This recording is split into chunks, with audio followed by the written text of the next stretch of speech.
Bonjour, aujourd'hui nous allons voir le réglage d'une pompe Samsung Prius Home. Voilà, donc déjà on va la mettre en route, hein. Donc j'appuie sur le bouton au niveau de la chaudière en fait, pour dire de démarrer la chaudière et la pompe démarre en même temps. Donc vous allez me voir sur la vidéo, je vais éteindre, rallumer la lumière de mon téléphone pour voir si on voit mieux les chiffres, mais en fait on les voit pas. Là apparemment c'est marqué 22, mais il faut vraiment le deviner, regardez même la nuit, donc je vois pas l'intérêt d'avoir mis de la lumière parce qu'on voit rien en fait. Donc là je la mets en position purge, quand vous avez de l'air dans l'installation ou au niveau de la pompe, vous la positionnez là, la pompe démarre, s'arrête, redémarre, s'arrête, et elle fait ça jusqu'à temps qu'il n'y a plus d'air, quoi, en fait, hein. Ça permet aux bulles de remonter.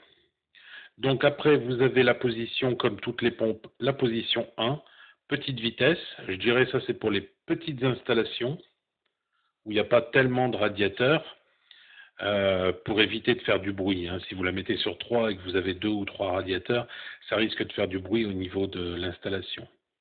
Donc la 2, pareil, c'est quand vous avez une installation qui n'a pas beaucoup de radiateurs et qui ne sont pas trop éloignés de la pompe, de la pompe ou de la chaudière, quoi, en fait. Vous pouvez la mettre sur 2. Alors après, vous avez la position 3 qui est là, quasiment la pleine puissance de la pompe. Là, c'est pour les grosses installations.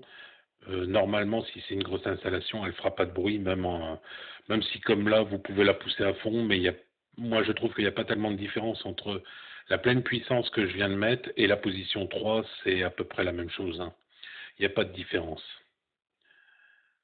Donc de l'autre côté, si on la positionne carrément de l'autre côté, vous êtes en position variable, ce qui veut dire que la pompe va varier sa puissance en fonction de votre installation en fait.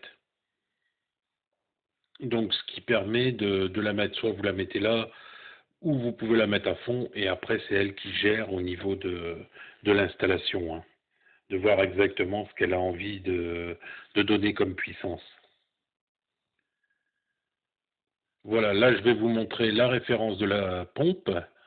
Donc, si je me souviens bien, bah, il est marqué 40, 25 et Anthrax 180. Voilà, c'est tout pour aujourd'hui.